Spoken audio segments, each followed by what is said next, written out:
एक ऐसी लड़की जो सोशल मीडिया पर हमेशा मुस्कुराती हुई दिखती, जो लोगों को सेल्फ लव और हैप्पीनेस के रील्स बनाकर इंस्पायर करती थी।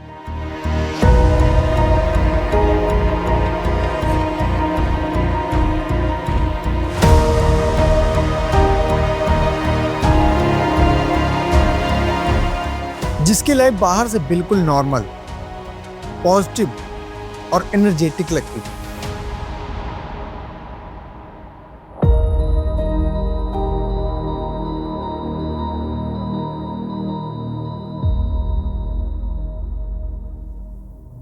लेकिन सिर्फ कुछ मिनट के अंदर उसकी जिंदगी ऐसे खत्म कर दी गई जैसे कभी थी ही नहीं, और उसका केस पूरी दुनिया को शॉक कर गया।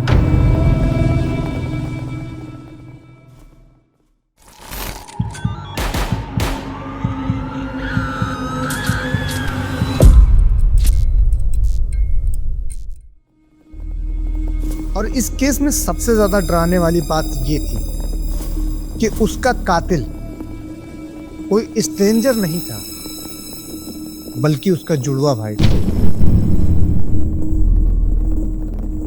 हिमशिखा एक ऐसी लड़की थी जो अपनी लाइफ को खुलकर जीती थी। उसे अपनी जिंदगी के मोमेंट्स दुनिया के साथ शेयर करना पसंद था। उसके अंदर एक नेचुरल चार्म था जो उसके बिहेवियर और प्रेजेंस दोनों में दिखाई देता था। छोटी छोटी चीजों में खुशी ढूंढना और हर पल को एंजॉय करना उसका लाइफ स्टाइल बन चुका था। और शायद इसी वजह से उसके आसपास रहने वाले लोग उसे एक खुश मिजाज और पॉजिटिव पर्सनालिटी के रूप में देखते थे। ट्रैवल करना उसका पैशन था, नए प्लेसेस एक्सप्लोर करना, मोमेंट्स कैप्चर करना और उन्हें सोशल मीडिया पर शेयर करना उसकी डेली लाइफ का हिस्सा बन चुका था। इंस्टाग्राम पर वो रील्स बनाती थी, लिप सिंक वीडियो पोस्ट करती थी और यूट्यूब पर अपने भाई के व्लॉग चैनल पर अपनी लाइफ के मोमेंट्स शेयर करती थी। कभी डेली रूटीन, कभी ट्रैवल और कभी रैंडम फन मोमेंट। उसकी वीडियो में एक नेचुरल ऑथेंटिसिटी होती थी। लोग उसके कॉन्फिडेंस,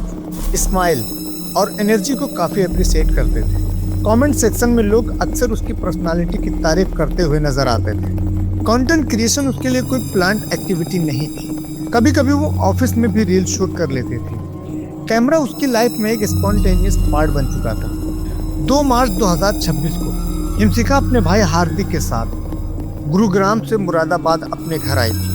रीजन सिंपल था, होली अपनी माँ के साथ सेलिब्रेट करना था। सब कुछ नॉर्मल लग रहा था, लेकिन सिर्फ 4 दिन बाद जो हुआ वो इस कहानी को अलग रुख में मोड़ देता है।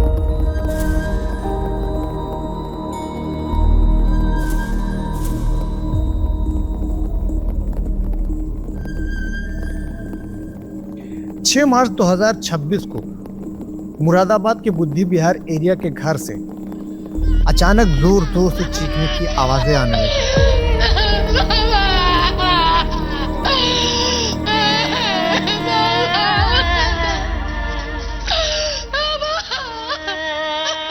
पड़ोस में रहने वाली 2 महिलाएं आवाज सुनकर तुरंत उस घर की तरफ दौड़ती हैं।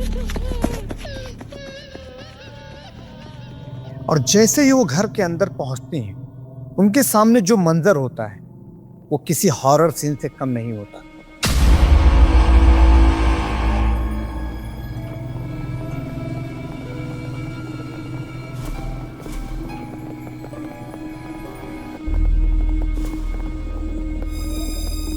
ऐसा क्या हो सकता है उस रूम के अंदर जो उन औरतों ने देखा और उनके होश उड़ गए। चलिए आगे बढ़ते हैं कहानी की तरफ और समझते हैं कि आखिर हुआ क्या था। घर के अंदर हर जगह खून ही खून बिखरा हुआ था। रूम के अंदर एक तरफ हिमशिखा की माँ खून में लथपथ पड़ी हुई थी और दूसरी तरफ हिमशिखा खून में डूबी हुई बेहोश पड़ी थी। पड़ोस की महिलाएं तुरंत पुलिस को इन्फॉर्म करती हैं। पुलिस टीम जल्दी से मौके पर पहुंच जाती है और दोनों को मुरादाबाद डिस्ट्रिक्ट हॉस्पिटल ले जाया जाता है। हॉस्पिटल पहुंचते ही डॉक्टर हिमशिखा को चेक करते हैं और कुछ ही पल बाद डॉक्टर जो लाइन बोलते हैं वो सब कुछ खत्म कर देती है।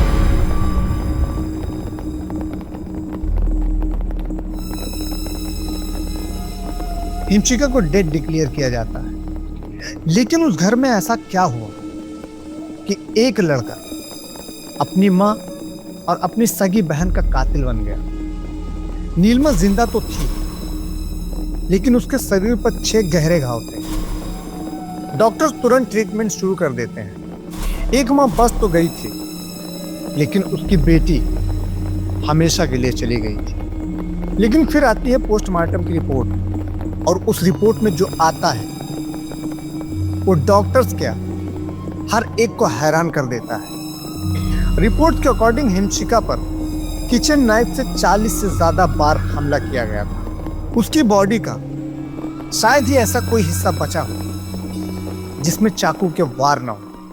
सिर्फ गर्दन पर ही 4 अलग नाइफ वुंड्स थे। इंजरीज इतनी सीवियर थी कि पूरी ऑटोप्सी प्रोसेस की वीडियोग्राफी करनी पड़ी। ये सिर्फ एक मर्डर नहीं था, ये अनकंट्रोल्ड रेज एक्सप्लोजन था। इन्वेस्टिगेशन शुरू हुई और पुलिस के सामने सबसे बड़ा सवाल ये था कि आखिर इतनी बेरहमी से यह मर्डर किसने किया और क्यों किया। जवाब और भी ज्यादा शॉकिंग था। इस मर्डर का अक्यूज्ड कोई और नहीं बल्कि हिमशिका का अपना जुड़वा भाई था। हार्दिक और हिमशिका दोनों ट्विंस थे। दोनों का जन्म 26 दिसंबर 2000 को हुआ था। उनकी मां नीलिमा उन्हें मुरादाबाद में अकेले पाला था। लगभग 10 साल पहले उनके हस्बैंड उन्हें छोड़कर चले गए थे और दोनों बच्चे की परवरिश वही कर रही थी। फाइनेंशियल स्ट्रगल के बाद भी नीलिमा जी ने अपने बच्चों की पढ़ाई में कोई भी समझौता नहीं किया। मोहल्ले वाले भी जानते थे कि उन्होंने सालों तक कितनी मेहनत की है सिर्फ अपने बच्चों के फ्यूचर के लिए। हार्दिक और हिमशिका बचपन से ही काफी समझदार थे, लेकिन दोनों के बीच बॉन्ड बहुत स्ट्रांग था। लोग उन्हें सिर्फ सिबलिंग्स नहीं बल्कि बेस्ट फ्रेंड्स के रूप में देखते थे। टाइम के साथ दोनों गुरुग्राम शिफ्ट हो गए। हार्दिक एक बीपीओ कंपनी में जॉब करता था, बल्कि हिमशिका टीवी परफॉर्मेंस में काम करती थी और साथ में एमबीए कर रही थी। बाहर से सब कुछ नॉर्मल लग रहा था, लेकिन हार्दिक की लाइफ के अंदर एक अलग ही स्ट्रगल चल रहा था। गुरुग्राम जैसे महंगे शहर में कम सैलरी पर सरवाइव करना आसान नहीं था। रेंट, डेली एक्सपेंसेस और कार ईएमआई के बाद उसके पास सेविंग्स के नाम पर कुछ नहीं बचता था। उसके ब्लॉग में भी बार बार एक ही चीज सामने आती थी, फ्रस्ट्रेशन। मैं बहुत ही स्ट्रेस में हूँ, मैं बहुत परेशान हूँ, मेरे सिर में बहुत दर्द होता है यार। मैं बता नहीं सकता मैं किस तरीके से परेशान हूँ यार। वर्क प्रेशर और फाइनेंशियल स्ट्रेस वो अक्सर अपने ऑफिस एनवायरनमेंट को टॉक्सिक बताता था। धीरे धीरे इसका असर उसकी मेंटल स्टेट पर भी दिखने लगा। कभी कभी उसके चेहरे पर बहुत ही ज्यादा खुशी दिखाई देती थी और कुछ ही पल बाद उसके चेहरे पर फ्रस्ट्रेशन दिखाई देने लगता था। उसकी पर्सनालिटी में विक्टिम मेंटली डेवलप होने लगती थी। उसे लगने लगता था कि दुनिया उसके खिलाफ है। फिर 2025 के शुरू में उसके लाइफ में एक और ट्विस्ट आया। इंस्टाग्राम पर उसकी बात एक पुणे की लड़की से शुरू हुई।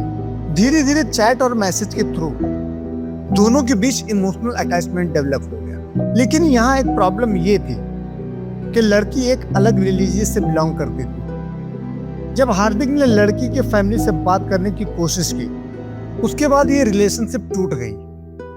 हार्दिक के लिए सबसे बड़ा इमोशनल शॉक था। जब उसने अपनी माँ और बहन को यह बात बताई तो उन्होंने उसे सिंपल एडवाइस दी, अपने कैरियर पर फोकस करो और इस रिलेशनशिप को भूल जाओ। लेकिन हार्दिक को यह बात समझ में नहीं आई। उसे लगा कि उसके फैमिली वाले उसका साथ नहीं दे रहे हैं और इसी बात को लेकर धीरे धीरे उसके दिल में और भी ज्यादा गुस्सा बढ़ने लगा। फिर आई 6 मार्च 2026 की वो सुबह। घर पर सिर्फ हार्दिक और हिमशिका थे। बातों बातों में दोनों के बीच आर्गुमेंट शुरू हो गया। शुरू में एक नॉर्मल भाई बहन की बहस लग रही थी, लेकिन धीरे धीरे आवाजें तेज होने लगी और फिर हार्दिक की नजर किचन में रखे एक नाइफ पर पड़ती है। गुस्से के उस पल में उसने सोचना बंद कर दिया। ये भी नहीं सोचा कि वो कौन है। अगले ही मोमेंट वो चाकू उठाता है और हिमशिका पर वार कर देता है।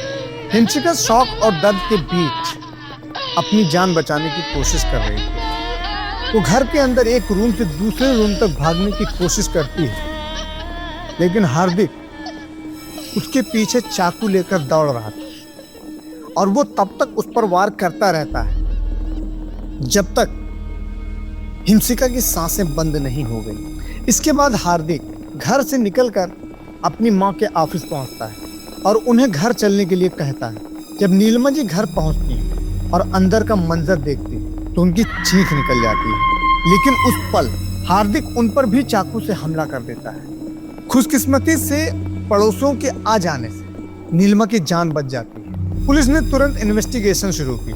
एसएसपी सतपाल एंटिल के डायरेक्शन में कई पुलिस टीम बनाई गई। हाईवेज और टोल बूथ के सीसीटीवी चेक किए गए और इलेक्ट्रॉनिक सर्विलेंस एक्टिवेट किए गए। अगले ही दिन पुलिस ने हार्दिक को न्यू मुरादाबाद एरिया से अरेस्ट कर लिया। पुलिस इंटरोगेशन में हार्दिक कहता है कि उसे लग रहा था कि हिमशिका उसकी लाइफ कंट्रोल करना चाहती है। वो बार बार उसे रिलेशनशिप छोड़कर कैरियर पर फोकस करने को कहती थी। उस बात से तंग आकर उसने ये क्राइम किया, लेकिन बात इतनी सिंपल नहीं थी जितना दिख रही थी। Financial pressure, career frustration, failed relationship और अनस्टेबल इमोशन, ये सब मिलाकर एक ऐसा साइकोलॉजिकल प्रेशर क्रिएट कर रहे थे जो आखिरकार एक खौफनाक एक्सप्लोजन में बदल गया। आज भी ये केस एक डिस्टर्बिंग सवाल छोड़कर जाता है कि कैसे एक भाई जो अपनी बहन से इतना प्यार करता था वही एक दिन उसकी जिंदगी का सबसे बड़ा दुश्मन बन जाएगा। आप क्या सोचते हैं? ये सिर्फ एक गुस्से का पल था या एक ऐसी मेंटल ब्रेकडाउन जिसका बिल्डअप सालों से चल रहा था? जैसा भी हो कमेंट्स में जरूर बताएं और ऐसी ही वीडियो को देखने के लिए हमारे इस चैनल को सब्सक्राइब भी जरूर करें। मिलते हैं अगली वीडियो में एक ऐसी ही खतरनाक स्टोरी लेकर। तब तक के लिए जय हिंद।